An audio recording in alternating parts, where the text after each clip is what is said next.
the world is changing. And I talk about that podcast I did with Kelly and Porcello out at Twin Peaks.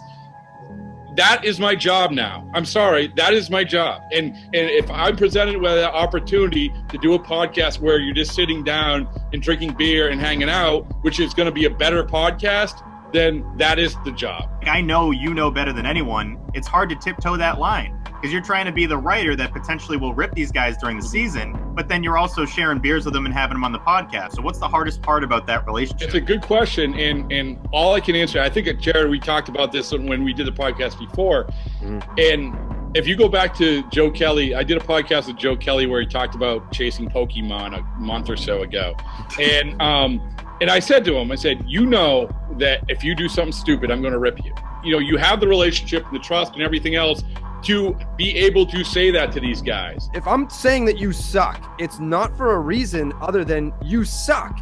So, especially for someone like me, I like you. I actually like you.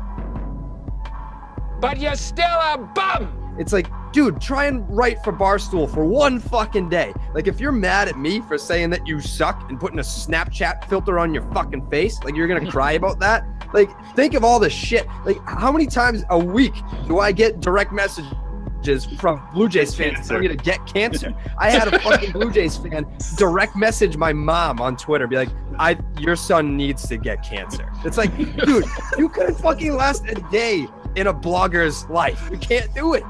I feel like guys are more willing to allow you to rip them if you're accountable and you're in the room the next day. I mean, what's the difference? The fact is that you guys have a great platform here, and it's a powerful platform. And so, I'm sorry, players, that's the deal.